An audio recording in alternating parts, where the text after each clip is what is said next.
વચનામૃત ગઢડા અંત્યનું 3. દયા અને સ્નેહનું. તારીખ 20/7/1826 ગુરુવાર. સંક્ષિપ્ત સાર પહેલો. જો શુદ્ધ પરંપરાએ કરીને જ્ઞાન થયું હોય તો માયિક ઉપાધિ ટાળીને શુદ્ધ બ્રહ્મરૂપ થઈ જાય તો પણ ભગવાન અને ભક્તમાંથી દયા અને સ્નેહ ટળતા નથી. સાર બીજો. જેને પ્રથમથી જ ભગવાનની ઉપાસના રહિત બ્રહ્મજ્ઞાનીના સંગરૂપ કુસંગનો પાશ લાગ્યો હોય તેને ભગવાન અને ભક્તોમાં દયા અને સ્નેહ રહેતા નથી. સ્વામિનારાયણ હરે, સ્વામિનારાયણ હરે. સંવત 1883ના અષાઢ વદી પડવાને દિવસ સ્વામી શ્રી સહજાનંદજી મહારાજ શ્રી ગઢડા મધ્ય દાદા ખાચરના દરબારમાં પોતાના ઉતારાને વિશે વિરાજમાન હતા અને તે દિવસ ઠક્કર હરજીએ પોતાને ઘેર શ્રીજી મહારાજની પધરામણી કરી.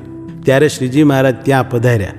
પછી ઉગમણે દ્વાર ઓરડાની ઓસરીએ ઢોલિયા ઉપર ગાદી તકિયા બિછાવીને શ્રીજી મહારાજને વિરાજમાન કર્યા. પછી હરજી ઠક્કરે શ્રીજી મહારાજની કેસર ચંદનાદિકે કરીને પૂજા કરી. એવી રીતે શ્રીજી મહારાજ પૂર્વ મુખારવિંદે વિરાજમાન હતા ને સર્વ શ્વેત વસ્ત્રો ધારણ કર્યા હતા અને કંઠને વિશે મોગરાના પુષ્પના હાર તથા 2 ભુજાને વિશે તે પુષ્પના ગજરા તથા પાઘને વિશે તે પુષ્પના તોરા તે અતિશય વિરાજમાન હતા.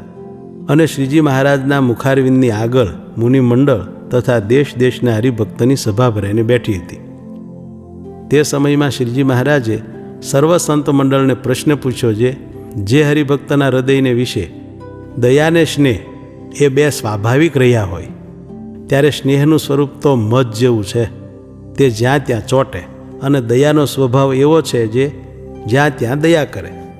ત્યારે ભરતજીએ મૃગલા ઉપર દયા કરી તો તે મૃગલીને પેટ જન્મ લેવો પડ્યો. અને જે દયાવાન હોય તેને જે ઉપર દયા આવે તે સંગાથે સ્નેહ થયા વિના રહે નહીં. અને એ દયાને સ્નેહ તેને ટાળ્યાનો ઉપાય તો આત્મજ્ઞાન ને વૈરાગ્ય એ 2 છે. તે આત્મજ્ઞાન એવું છે જેમાં કાંઈ બીજું પેસે જ નહીં, અને વૈરાગ્યનું એવું સ્વરૂપ છે જે સર્વે નામરૂપને નાશવંત દેખાડે. માટે આત્મજ્ઞાન ને વૈરાગ્ય એ 2 વતે કરીને દયા ને સ્નેહનો નાશ થઈ જાય છે અને સ્થૂળ સૂક્ષ્મને કારણ એ આદિક સર્વે ઉપાધિનો પણ નાશ થઈ જાય છે અને કેવળ બ્રહ્મસત્તા માત્ર રહે છે. પછી એને ભગવાન તથા ભગવાનના ભક્તને વિશે દયાને સ્નેહ રહે છે કે નથી રહેતો એ પ્રશ્ન છે. પછી મુક્તાનંદ સ્વામી તથા સુખમુનિ તથા નિત્યાનંદ સ્વામી એ આદિક પરમહંસે જેની જેવી દૃષ્ટિ પૂગી તેવો તેણે ઉત્તર કર્યો, પણ શ્રીજી મહારાજના પ્રશ્નનું યથાર્થ સમાધાન થયું નહીં. પછી શ્રીજી મહારાજ બોલ્યા લ્યો અમે ઉત્તર કરીએ. એનો તો ઉત્તર એમ છે જે જ્ઞાનને વૈરાગ્ય કરીને 3 શરીર, 3 અવસ્થા ને 3 ગુણ એ સર્વ માયિક ઉપાધિ થકી ચૈતન્ય જુદો થઈ જાય છે ને કેવળ સત્તા માત્ર રહે છે, પણ માયિક ઉપાધિનો લેશ પણ રહેતો નથી. ત્યારે જેમ દીપકનો અગ્નિ તે કોડિયું તેલને વાટ એ 3ને યોગ્ય કરીને દૃષ્ટિમાં આવે તથા ગ્રહણ કર્યામાં આવે, પણ જ્યારે એ 3 પ્રકારની ઉપાધિનો સંગ છૂટી જાય છે ત્યારે એ અગ્નિ કોઈની દૃષ્ટિમાં પણ ન આવે ને ગ્રહણ પણ ન થાય ને ઉપાધિયુક્ત હોય ત્યારે જ દૃષ્ટિએ આવે ને ગ્રહણ કર્યામાં આવે. તેમ જ્ઞાન વૈરાગ્ય કરીને સર્વ માયિક ઉપાધિ નિવૃત્તિ પામે છે ત્યારે એ જીવાત્મા છે તે કેવળ બ્રહ્મસત્તા માત્ર રહે છે ને તે મન વાણીને અગોચર છે ને કોઈ ઇન્દ્રિય કરીને ગ્રહણ કર્યામાં આવતો નથી. પછી તે કાળે તો એને જો શુદ્ધ સંપ્રદાય કરીને ભગવાનનું જ્ઞાન પ્રાપ્ત થયું હોય ને ભગવાનને ભગવાનના ભક્તનું મહાત્મ્ય યથાર્થપણે સમજાયું હોય તેને તો સર્વ માયિક ઉપાધિનો સંગ ટળી જાય ને પોતાનો જીવાત્મા બ્રહ્મરૂપ થાય તો પણ ભગવાનને ભગવાનના ભક્તને વિશે જે દયાને પ્રીતિ તે નિરંતર રહે છે. ત્યાં દ્રષ્ટાંત છે, જેમ દીપકની જ્યોત છે તેને જ્યારે ઉપાધિનો સંગ ટળી જાય છે ત્યારે એ અગ્નિ કોઈ ઇન્દ્રિય કરીને ગ્રહણ ન થાય એવો આકાશને વિશે રહે છે, તો પણ એ અગ્નિને વિશે સુગંધી તથા દુર્ગંધીનો જે પાશ લાગ્યો હોય તે ટળતો નથી.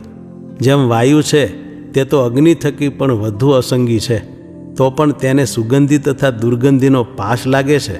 તેમજ જીવાત્માને જ્ઞાન વૈરાગ્ય કરીને માયિક ઉપાધિનો સંગ ટળી જાય છે તો પણ સત્સંગનો પાશ લાગ્યો છે તે ટળતો નથી, અને તે બ્રહ્મરૂપ થાય છે તો પણ નારદ સનકાદિકને શુકજીની પેઠે ભગવાન તથા ભગવાનના ભક્તને વિશે અતિશય દયા ને પ્રીતિએ યુક્ત વર્તે છે.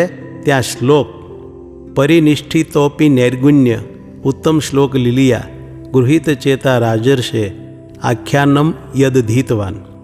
અર્થ: હે પરીક્ષિત, 3 દેહથી વિલક્ષણ એવા નિર્ગુણ આત્મ સ્વરૂપમાં સંપૂર્ણ નિષ્ઠાને પામેલો એવો હું શુકજી ઉત્તમ કીર્તિવાળા ભગવાનની લીલાથી આકર્ષિત ચિત્તવાળો થઈને શ્રીમદ ભાગવત પુરાણ રૂપ જે આખ્યાન તેને ભણ્યો છું. તથા હરેર ગુણાક્ષિપ્ત મતિર ભગવાન બાદરાયણી અધ્યગાન મહદાખ્યાનમ નિત્યમ વિષ્ણુ જનપ્રિય. અર્થ: ભગવાનના ગુણોથી જેની બુદ્ધિ આકર્ષિત થઈ છે અને હરિભક્તો જેને પ્રિય છે એવા સુખદેવજી ભાગવત રૂપ જે મોટું આખ્યાન તેને નિરંતર ભણતા આવા. તથા આત્મા રામાશ્ચ મુનિયો તથા પ્રાયણ મુનિયો રાજન તથા ગીતામાં કહ્યું છે જે બ્રહ્મભૂત પ્રસન્નાત્મા ન શોચતી ન કાંક્ષતી સમસર્વેષુ ભૂતેષુ મદભક્તિમ લભતે પરામ. અર્થ: જે બ્રહ્મરૂપ થયો છે તથા જેનું મન સદા પ્રસન્ન રહે છે એવો પુરુષ કોઈનો શોક કરતો નથી તથા કોઈ પદાર્થને ઈચ્છતો પણ નથી, પરંતુ સર્વ વસ્તુમાં તુચ્છપણાની સમબુદ્ધિ રાખે છે તે પુરુષ મારે વિશે પરાભક્તિને પામે છે. અર્થાત આવો જે બ્રહ્મરૂપ ભક્ત હોય તેમાં જ પરાભક્તિની પાત્રતા આવે છે. ઇત્યાદિ ઘણા શ્લોકે કરીને પ્રતિપાદન કર્યું છે જે ભગવાનના ભક્ત હોય તે જ્ઞાન વૈરાગ્ય કરીને માયિક ઉપાધિને ત્યાગ કરીને બ્રહ્મરૂપ થયા હોય તો પણ ભગવાન તથા ભગવાનના ભક્તને વિશે દયા ને પ્રીતિ તેણે યુક્ત હોય છે. અને જે ભગવાનનો ભક્ત ન હોય, કેવળ આત્મજ્ઞાનને વૈરાગ્ય કરીને માયિક ઉપાધિને ટાળીને સત્તા માત્ર વર્તતો હોય તેને તો સાધન દશાને વિશે ભગવાનની ઉપાસનાએ રહિત એવા જે કેવળ આત્મજ્ઞાની તેના સંગરૂપ કુસંગનો પાશ લાગ્યો છે. માટે ભગવાનને ભગવાનના ભક્તને વિશે દયાને સ્નેહ થતા નથી. જેમ વાયુને ને અગ્નિને દુર્ગંધનો પાશ લાગે છે તેમજ એને તે કુસંગનો પાશ લાગ્યો છે. તે કોઈ પ્રકારે ટળતો નથી.